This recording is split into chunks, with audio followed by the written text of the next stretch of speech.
This is the Whole Care Network.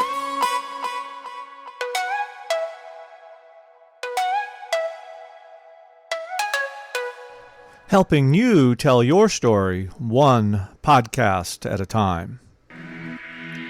Content presented in the following podcast is for information purposes only.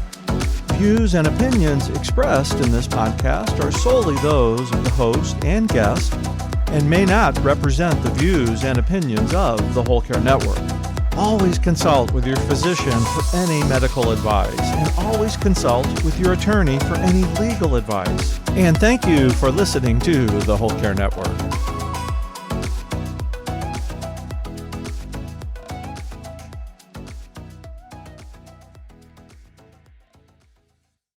This is Sarah, and I just want to take a moment to speak to you about this week's sponsor, Favor.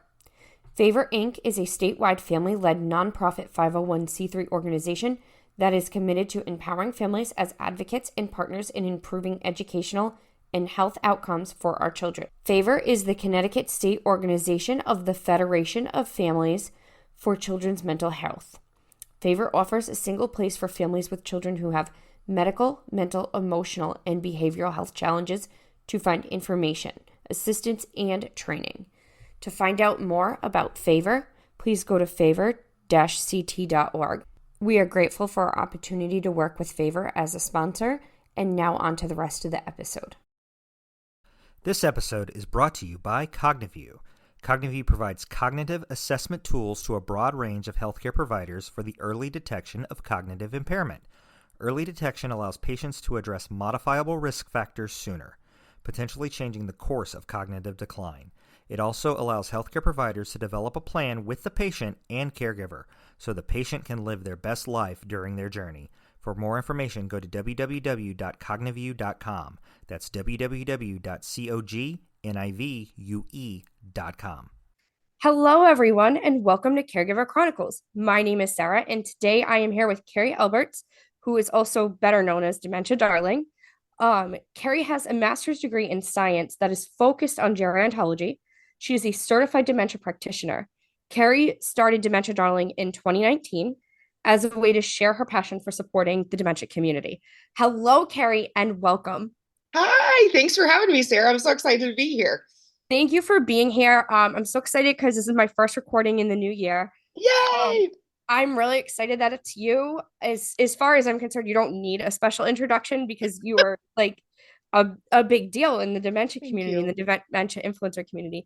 But before we get into all that, can you please further introduce yourself to my audience? Absolutely. Well, thank you for that. That's very kind of you. And I'm excited to bring in the new year with you. And 2024 is going to be a good year. I can feel it.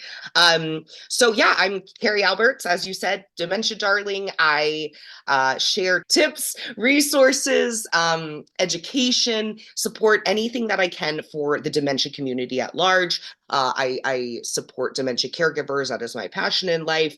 And I also work for my 9-to-5 job. I work for a company called Ugeria, and we share the best of dementia innovations from all over the world to make quality of life better for people in our community. So this is my entire world, if you could say that, for sure. And so anytime that I can speak up and advocate for our community is a special opportunity. So thanks for having me. Thank you so much again. And thank you for what you do, because dementia care it's very personal for me. Yes. As with a large chunk of my audience, I don't know anybody. I don't think I know anybody who has not personally been affected by dementia, whether it's a grandparent, an uncle, an aunt. Yep. It is one of it's brutal. It's actually, I just had a distant, I'm not sure the relation. My parents were at the services.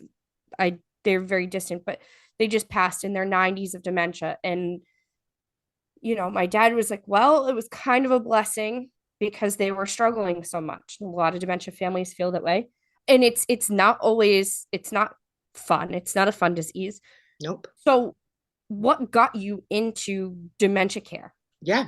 So it really started when I was young. I was a young teenager when my grandmother had dementia. So my grandparents were in a very severe car accident when I was about 10. I'm sorry, I'm kidding. 6. 10 was when she started like really showing the bad dementia, but we believe it stemmed from that. It actually killed my grandfather and was an intense head injury for her, and I think that led to it years later. And so when I was 13, she passed away from dementia. And that was kind of like through that journey, through those last few years of her life, my dad was her main family caregiver. And I was always so confused as to what happened. Like very confusing. Like it wasn't clear to anyone in the family. I don't think my dad really understood.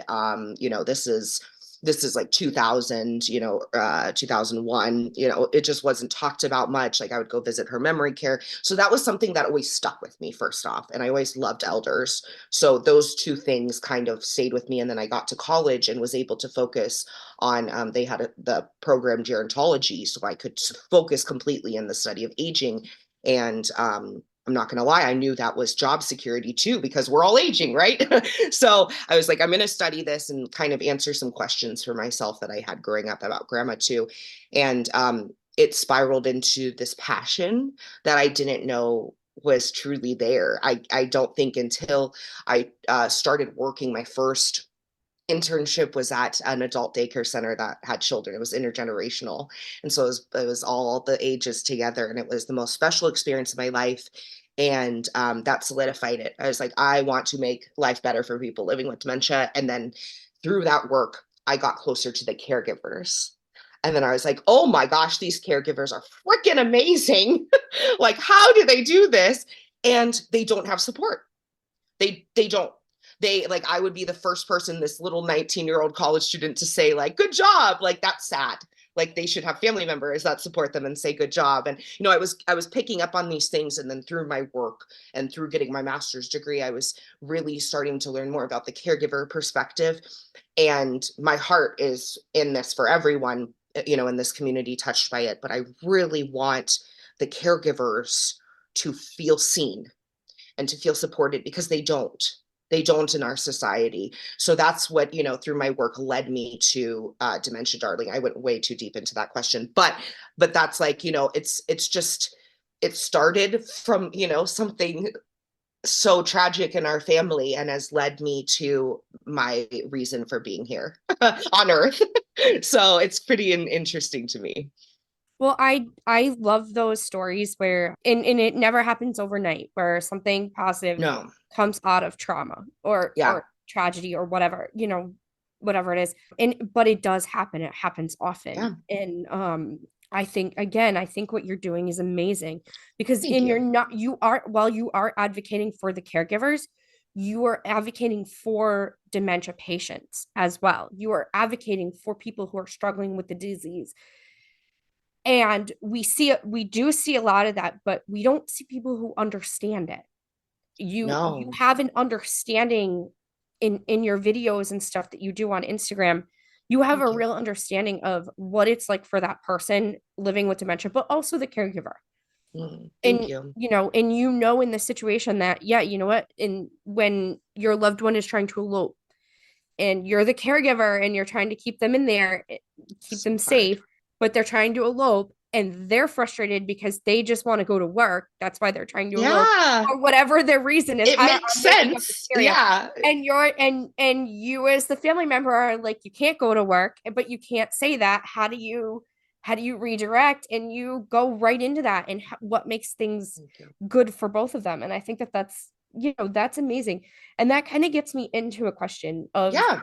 what do you think improves the quality of life, not just for the person with dementia, but also for their caregiver?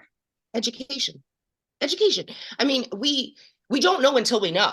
So that's why, like, when caregivers are like, oh my gosh, I've been doing this wrong, I'm so terrible, I'm like, no, you're not. You didn't know. Like, how are you supposed to know? This isn't common knowledge. Like, it's not common knowledge to be like, this person has dementia and Alzheimer's are, different, like, people don't know that. And people don't know that, when you change some things in your mind, when you flip a switch, sometimes when you like learning to enter someone's reality that has dementia, it's a simple thing to say to someone, but it's a really big aha moment for caregivers, because they're like, I never thought of that. Of course he wants to go to work. his mind is in the age where he needs to go to work. And of course, it makes sense. It makes so much sense when we educate ourselves and when we see things from their perspective and when we look through the eyes of empathy. And it's just like empathy and education and awareness are everything. And it's unfortunate that we see celebrities getting dementia. But on the other hand, we're getting people to open their eyes to this, because this is things people have been dealing with this forever, but we haven't cared until someone we quote unquote know has it, and then we'll try to learn if it's accessible. But if it's too much work, people don't want to do the work to learn. There's this, I mean, there's just, it's even people that love someone with dementia are like, they're the same. It's fine. I'll just go about doing the same thing. But that's not true. And when caregivers, are they're given a diagnosis with their loved one, and the doctors don't even have anything to give them or education to point them to. Maybe they'll give you a pamphlet that's intense and scientific, and you're like, what the heck did they just give to me? But no one gives relatable and compassionate education out there. And that's why people have to turn to social media, which is insane to me, I love social media. Don't get me wrong, obviously. But the fact that you go to a doctor's appointment and then you go and look on social media to help understand what a doctor just told you, that's not okay. And so there's just so much education that we're lacking that is in turn turning to stigma and just lack of quality for all. But I'll get off my soapbox because I get so passionate about that. Well, no, and I actually completely agree with you. And you can insert diagnosis here. It can be any diagnosis. Yeah. You go to the doctor, you get the diagnosis. 100%. Here's the pamphlet. They're not going to tell you all the ugly things that are going to happen, or they might tell you the ugly things, but it'll be a short. Yeah, or they'll say, "Get your affairs ready." Yeah, they may get agitated.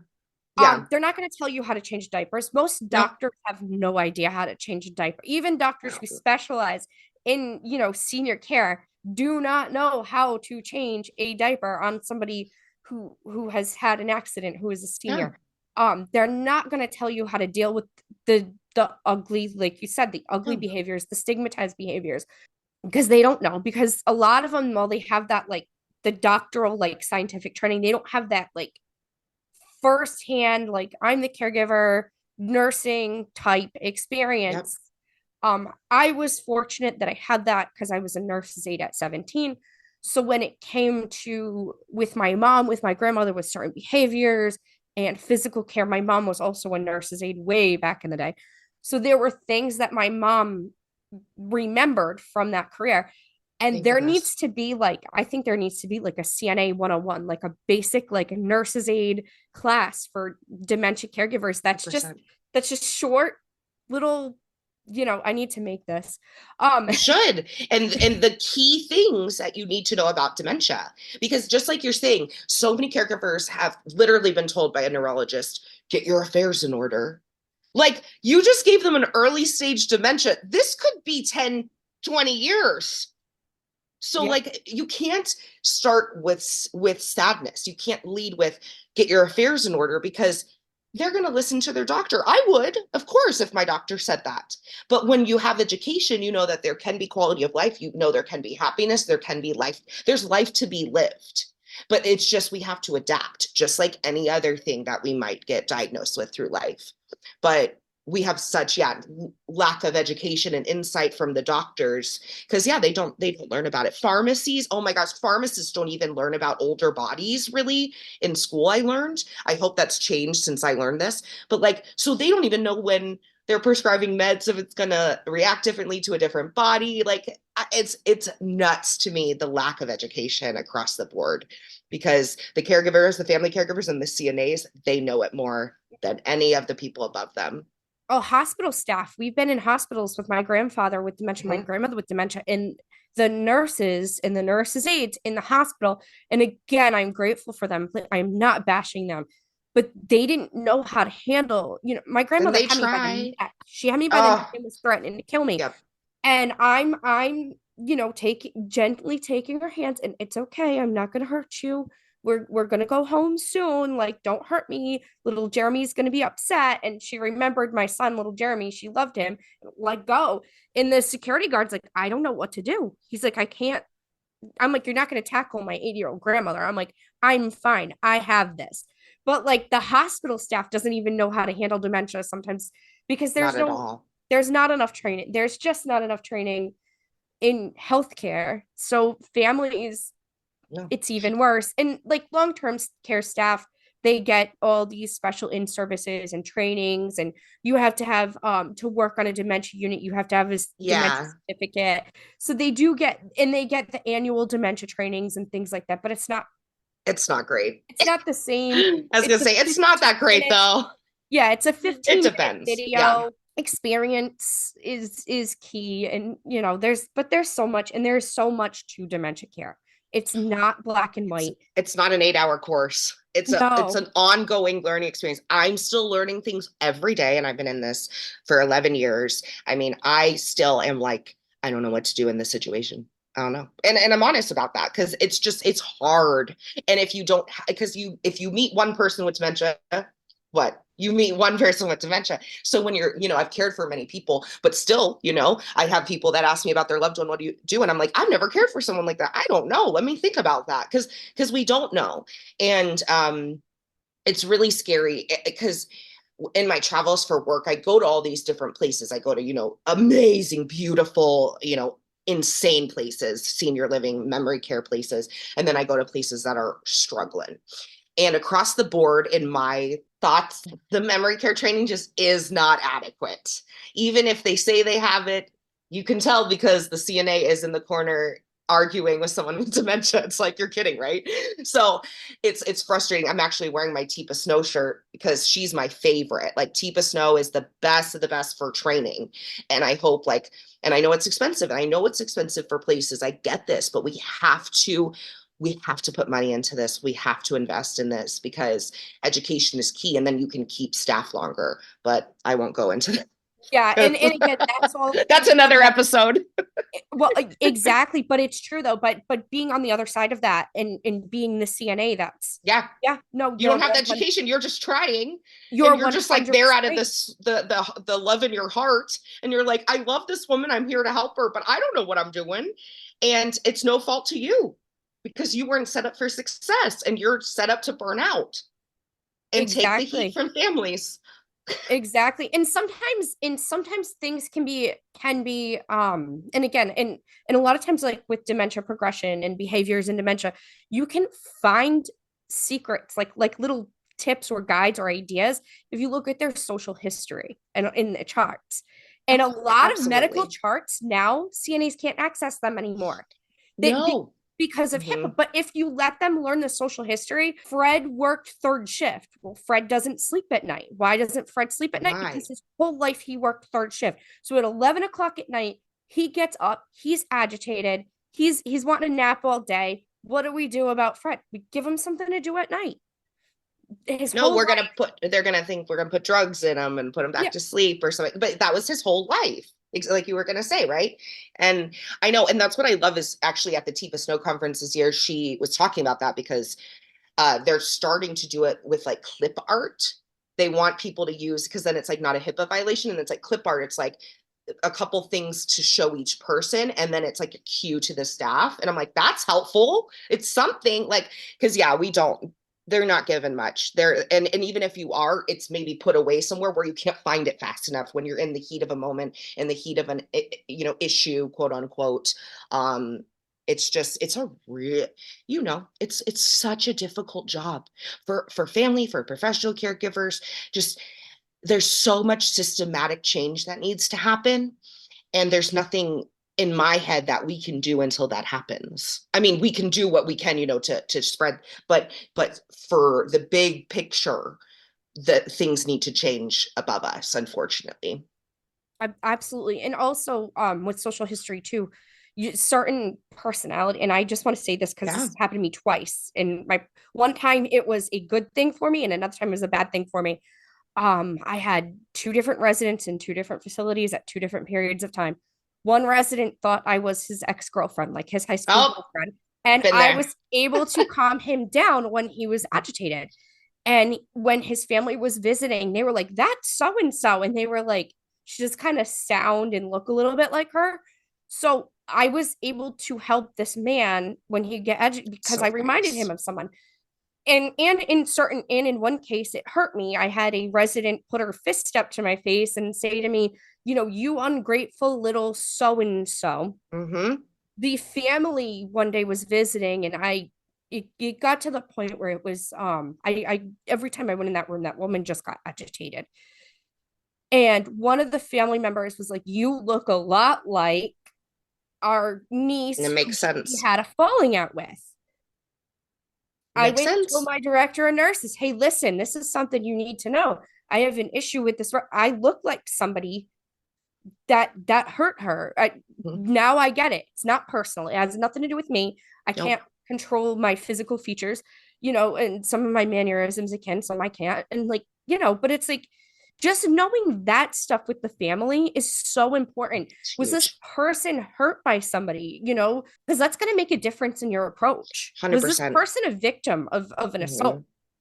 I was someone who triggered someone before too. I looked like the person that abused them. And of course I scared the crap out of him every time I came in the morning. He'd scream. It was heartbreaking. I almost quit that job. Thankfully we got through it and he forgot. And but it was a hard time. And then on the flip side, I feel you. I've been the girlfriend before. And it helps, so there's different for sure. And being knowledgeable and not being when we put our own judgments on things and we're like, oh, that's weird, or like with baby doll therapy, a lot of people are like, oh, that's weird, when it can benefit them, or like, oh, that's weird, I'm not your girlfriend. Go with it. You don't have to kiss it. Like, I'm not saying that, but like, go with it if it makes them feel comfortable. Because if you can imagine being so, go in their brain. How scary is it? You're living with people you do not know, and then all of a sudden someone looks familiar to you. Heck yeah, you're going to feel like comfort and love and safety. So go with that. Don't be like, I'm not that. And unfortunately, it can go bad really fast when people aren't educated to go with things, and to be open to going with the flow in dementia care, and then kind of letting them guide is really important for sure. Yeah, But absolutely. yeah, there's so much we have to learn about. And yeah, I know. And one other thing I wanted to say from like the professional side and with the families, something that I always saw, and I even did probably in my I definitely did in my early days, because when you're working in like memory care or something, you kind of get divided, and you're like scared of the families because you don't want to upset them if something goes wrong. So you like hide. Like literally staff would like hide when families would come in. And then now that when I talk to families and they like hide, I don't have anyone to ask like what's going on. It's like, are they scared of me? And it's like, yeah, because like it's unfortunate that sometimes becomes the culture, because there's like kind of a division between the professional and family caregivers, and they're like and when the upper staff isn't facilitating a good communication and support, it lands on that staff on the floor, and it can be really stressful for them because they think it's all on them if a mistake happens, or and they're just learning. And so I think we need to go forward with open communication with all caregivers, and family caregivers need to feel at home when they go visit their loved ones in a community. They need to feel welcomed, not slighted, and not ignored. And but I know it can be really hard. I've been in those feelings of those situations of awkwardness, and you don't want to step on any toes, but we need to open those lines of communication for Absolutely. better care. And Yeah. and I can say, as also again working in the CNA branch, I can tell you that there have been times I've been told not to speak to family members because Yes. because they would sue us if Mm-hmm. we said the wrong thing or whatever. If they have any Touche. Yeah. questions, send them to the director of nurses. Well, I worked second shift. You know what I mean? The Yeah. director of nurses wasn't She's not always there. there when family was there. So be like, okay, you know what? Go speak to my supervisor. For the most part, though, I will say in the last facility that I worked at for long-term care as a nurse's aide, for the most part, most of the family members I could speak to, and have a relationship with. There were very Good. few family members that I felt uncomfortable talking to. And there's always going to be someone that's going to be that difficult person that's going to be out Yeah. for everyone, or have that like you're beneath me attitude and I don't want to talk to you anyway. Like, Yeah. you're always going to deal with that in any career. I don't care what your job is. You're always going to have to deal Yeah. with that. That's everywhere. But for the most part, most family members, they would come in and, hey, Sarah, did my mom have her meds yet? I'm so We got glad. about 5 minutes before they're due, and once you leave, I'll give her a shower. Or you know what? Today's not her shower day. Her shower day is tomorrow. Or what, you know what I mean? Like whatever Yeah. the Yeah, whatever the no. question was that they had, I could usually answer it with a, even if the answer was a no, it was usually a no, you know what? They didn't eat the regular meal. They wanted a sandwich instead. Or you know what I mean? Like Yeah. that. Yeah.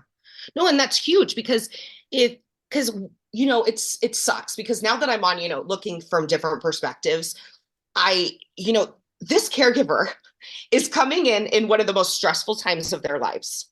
So you're probably not getting their best, right? They're coming in, they're bringing their person. They do not usually want their loved one living in a community. They're burnt out. They don't know what's going on and they want the best of the best. And when things start falling, yeah, they're going to be pissed and they're going to be scared and they're going to be confused and worried and all these things. So I try to remember, like, the staff might be like, oh, she's so mean. No, she's not. She's having the hardest thing in her life, probably. So we need to, as professionals, come with the utmost compassion and remember it's not about us. It's not personal. This is hard. So we need to be there for them and step up. And I think that's, I learned that a lot through like working with hospice care, because you're seeing, the worst, the saddest, of people, and the heartbrokenness of people. And those hospice nurses were always so professional and so loving and so supportive, no matter what was thrown at them.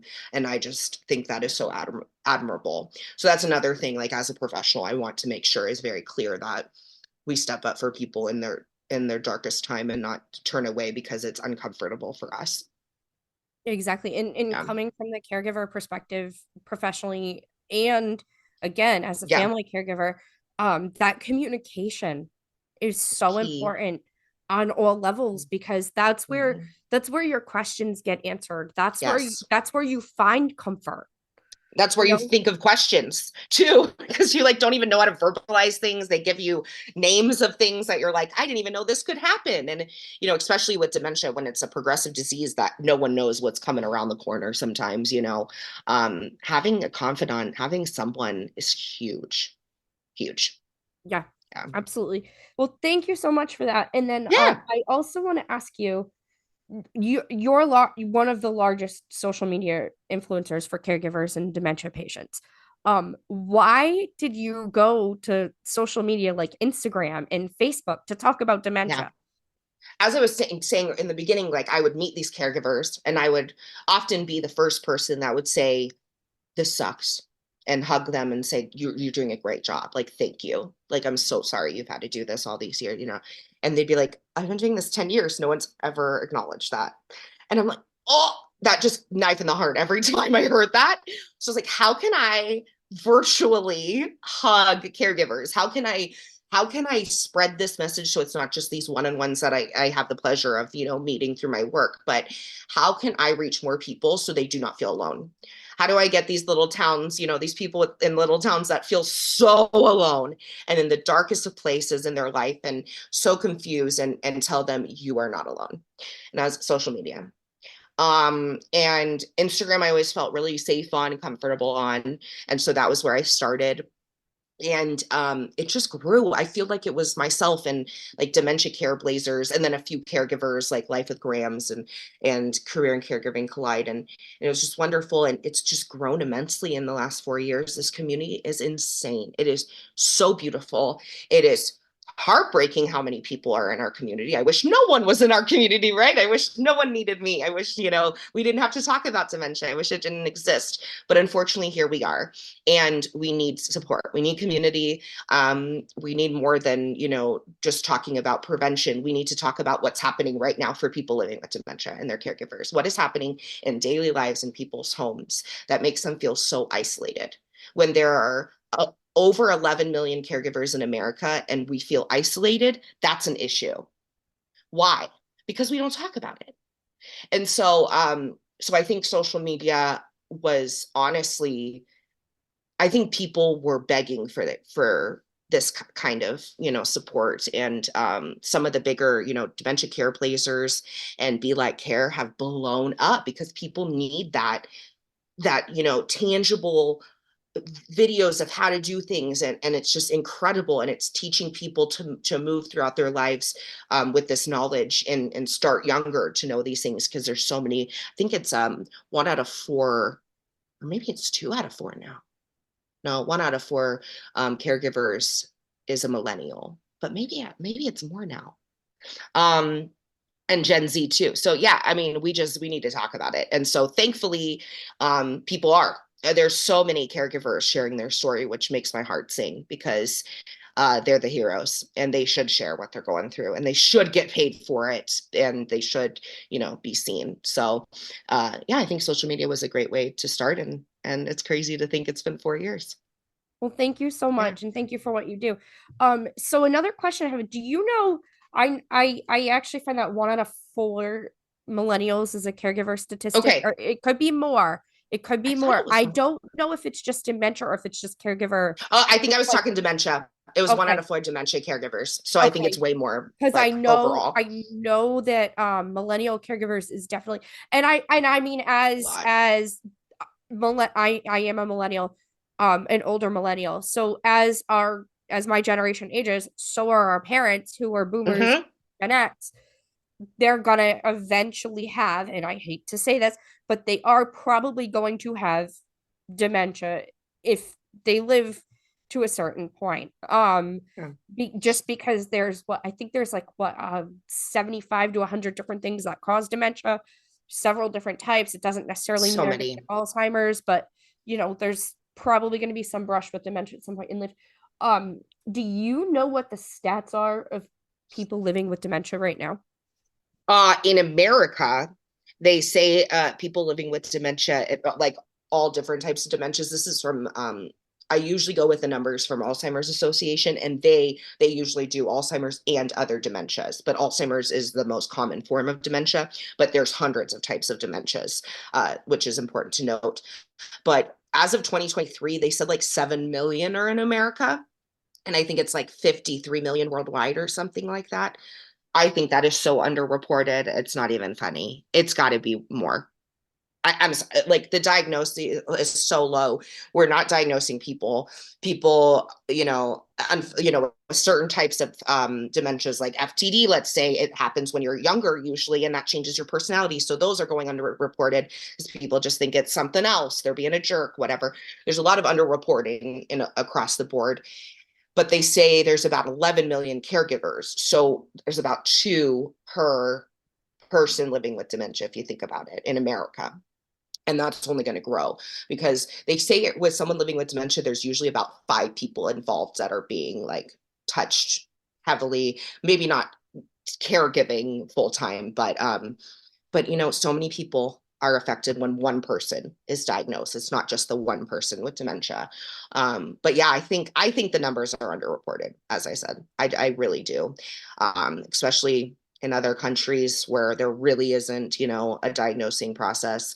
It really worries me in, places that have, we're all aging. Everyone is having a bigger aging population, and that's the biggest risk factor. So it's only going up, unfortunately. Yeah, and there are comorbidities also in people who can live with multiple types of dementia. A lot of times you can have Alzheimer's and vascular dementia, Yeah, or mixed Lewy body dementia. disease, and or Parkinson's and Alzheimer's. You can have multiple, or cognitive Absolutely. impairment. You can have Down syndrome. A lot of people with Down syndrome tend to be more likely to have dementia also, Yes, if yes, they age Alzheimer's. that far, Mm-hmm. and they get Mm-hmm. it young. They tend to have early onset Alzheimer's. Yeah. Yeah. When you have more than one type of dementia, that's going to be called mixed dementia, and very common. More people have mixed dementia than we think. Yeah. Oh, absolutely. And a lot of times those other causes, those other, comorbidities don't get diagnosed because it's just Alzheimer's. And And so the Aricept and the Namenda and the other Alzheimer's drugs just aren't really helping much because there's 3 or 4 other types, or even, other Yeah, types of dementia that are in there in the brain, that are affecting this person and in their daily 100%. functioning. And so that's kind of another whole other conversation. Yes, um, yes, it is. whole other I won't whole touch other that. hill to whole other hill. But yeah, and it's like, and you have families that get so upset. They're on Aricept or and Namenda. How come they're not, better? Because they got a UTI and their dementia that just set them off, or because they have vascular dementia too, and there's not much we can do about it, or Yeah, whatever it is. And dementia can also be misdiagnosed. I've seen cases like that where people were diagnosed with Alzheimer's or Parkinson's, come to find out absolutely. they had Lewy body disease, which are very different. I think I think doctors are scared to diagnose sometimes. And so they just will be like, it's dementia. I don't know which one though. So we're just going to go with dementia. Yeah. And they don't want to pinpoint because we just don't know. We're not there to like have really great testing yet for each Oh, kind. and that's true too. And a lot of it has to be seen, or at least I know in the 2000s when I was dementia certified through my at that time we were talking 2003. Yeah. So we're going back to when I was a teenager even, and a lot of like Alzheimer's had to be seen either on a brain scan or in an autopsy. Yes. You They couldn't can't confirm it confirm it until any an other way. autopsy. Yeah. um and it's behavior. They're confirming and testing it by behaviors and things like that, and they can mimic each other. Yeah. And they progress differently. All different types of Everyone. dementia progresses differently, but even Alzheimer's with individual to individual. um Absolutely. so it's when your loved one gets that diagnosis. um I think the best thing to do is to try to dig a little deeper if you can, if you have the resources to. Not everybody is near a neurologist, and people live 2 3 Oh, hours away from the nearest one. Not everyone has access. If you can do it, if you can't, that's fine too. yeah. What would you say to someone who just got diagnosed, like their loved one just got diagnosed with dementia? What would you tell them to do? I would say feel all the feels, feel all the feelings. You are valid because this sucks. And you're going to be grieving kind of what you thought your future would be like with them. There's a lot of grief involved that you have to work through. And I suggest that you work through your grief as it comes and not hold it off till the end, but work through it. It's sad. It's not fair that things are changing. What you thought your future was going to look like isn't anymore. And also, of course, grieving our loved one, where we're going to, they call it the long goodbye, just saying goodbye to that person. It's really hard. But I also want you to know that it's not going to change overnight. It's not going to, everything's going to be terrible tomorrow because you got this diagnosis. There's a lot of hope and love and joy to be had. And we just have to find it. We have to adapt and we have to look for it. And I know that's annoying. I know this sucks. I'm not saying this is fun, but we can have fun and we can have a good life when we adapt with dementia and our loved one and meet them where they're at. So, with that being said, please educate yourself. Don't dive in head first because you will freak out because it's a lot. But start small. Start small. Join a support group ASAP. Join a virtual support group, local, whatever it is that feels comfortable. You, even if it's not a Zoom group or just like a Facebook chat, so you can see what other caregivers are like. You can see that you're not alone. So you need to build up community ASAP. Do not wait. Do not wait to build community and find resources near you. Get on lists of things because you never know when you're going to need something. And if you don't need it when it's your turn, say I'm good and get back on the list for later. I know this is a lot, but just know that there are things that you can do and there's people that are there to love and support you and make sure you do not feel alone. But remember that I know this is really hard, but you can't cure them. So don't break your back and lose your life trying to cure something you can't. You got to take care of yourself to show up for them. So take care of yourself as much as possible. show up for them. And that's all you can do, is be there for them through this, and love and support them through this. And I know that's really hard, but we can't cure, but we can care for them and we can love them. So I know that's a lot to say, but I just want people to know that, we don't have to go through this alone. You don't have to be isolated, even though it really, really feels like it at the moment. And you're like, oh yeah, I'm not alone, whatever. You can, and I know that's annoying to hear, because you are alone in that moment. You are alone in that doctor's office. But in the grand scheme of things, there's 11 million of us in the country that are in that doctor's room alone. You're not alone in that feeling and that heartbreak and that constant going through this journey. You're not alone. Yeah. Thank you so much for that. And I think that's great advice, especially, getting your support group, getting on waiting lists for long-term care facilities and things. And a lot of people think that the day you get diagnosed is the day you have to enter a nursing home. And that is just not true. There's so many things that can happen in between those days. It's hard.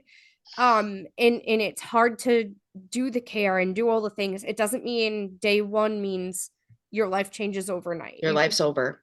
You can make the small changes. There's so many things you can do. Yeah, no, absolutely. And seek help, seek guidance. Exactly. I think also promoting independence as much as possible. Oh yes, don't just take over. That's something that caregiver, and I love you guys for it, but don't take away their ability. And that's something that I saw a lot. And I know you've seen it before, is where they, we didn't have time in memory care. So you give them the walker, they can walk, or you put them in the wheelchair. Well, we just took away the ability for them to walk longer because we thought it was faster to put them in the wheelchair. Stop taking abilities away from people. Yeah. So if they, it might take a little bit longer on those days where you're really rushing. I get it. But when you have time, give them the time to do it. It doesn't have to be perfect. Let them be. Let go of things. Who cares if there's toothpaste a little bit on their finger or on their face? Let them finish. They can wash it off after. Who cares if their socks don't match? Who cares? No one cares. So let it go. Let it go. Yeah, that's all I have to say. No, I love it. But it is so true though, like with the independent, even showering, like you don't have to be, all right, so they get diagnosed yesterday and today you're in there showering them, like that's too much of a change too soon. You cue them. If you notice their hygiene is an issue, say, hey, I'm just going to come in and clean the bathroom while you take a shower. And, can you just make sure you wash your face first or what? The cueing. Yeah. Even signs, if they're still in that place. I mean, I just want to remind you to do this. And sometimes those little cues, it promotes independence longer. It's better. You don't need to be cutting their food up for them. No. I mean, I'm not saying leave someone in mid-stage dementia to make their own 5-course meal. No, we're not saying that. There's a huge difference here, like what can they still do? Focus on that and, move forward. Focus on what is still there, not what has been lost. Yeah. Exactly. Absolutely. I could talk to you all day, but I know, me too. I know you're busy, but I could talk about this all day. No, you're good. So we're getting to my final 2 questions. My first one is, what is your favorite form of self-care? Oh my gosh. Mine is, does sleep count? I'm such a sleeper. I'm such a sleeper. But okay, I will say my spending time with my dog, like listening to a podcast, walking around for a while with my dog is like how I decompress after work and things. My dog's my entire life. So that would be mine for sure. I think that's great. And I also think naps are a great form of self-care. Oh my gosh, I'm such a napper. Huge fan of naps. I love naps. Naps are the best. It's also when you're tired and you need a nap, your body is telling you like, hey, it's time to take a break. So listening to your body is super important. And animals, I love animals. I wish I could have a pet. I have too many other things to take care of that a pet. I feel that. I'll get you a Joy for All pet like the cat behind me. It's okay. It's just not in the cards. We'll get you a pet. Awesome. But I love that. I love those forms of self-care. And finally, where can my audience find you? Yes, I'm coolest on Instagram. So at Dementia Darling on Instagram. But seriously, if I'm not your cup of tea, follow any of the amazing community on there. We have so many different people that you can vibe with. If you're not feeling my page, I'm a little all over the place, but there's a lot of amazing people. So at Dementia Darling is me on TikTok, YouTube, Facebook, and LinkedIn. You can find me. So, but yeah, again, Instagram is where I share the most content. And yeah, I just hope to always be sharing and supporting and loving you guys. And I'm here for you. And you can also sign up for my newsletter on my website. And I try to send out some helpful emails once in a while too. So yeah. Awesome. Thank you. And you do have a website also, right? With some great resources on it. I have on there. I need to update it a little bit, but I have some of my favorites on there. So dementiadarling.com. And that's where you can sign up for the email list too. And then check out Eugeria, where I work. They're incredible. It's EUGERIA.care, CARE, Eugeria.care. And they're incredible. So yeah. Awesome. Carrie, thank you so much for being here and talking to me. Thank you, Sarah. Thank you for all you do. Thank you for what you do. I'm grateful for you and just watching your videos. And yeah, we'll have all the links to your profiles and your website on our show notes. Thank you. And that'll wrap up this week's episode of Caregiver Chronicles. If you liked this show, I ask that you please share it with a friend. If you want to help support us, we have a link in the bio for Buy Me a Coffee. But do not feel obligated to do that. The best way to support our show is to share us with a friend. And with that, I will see you next week.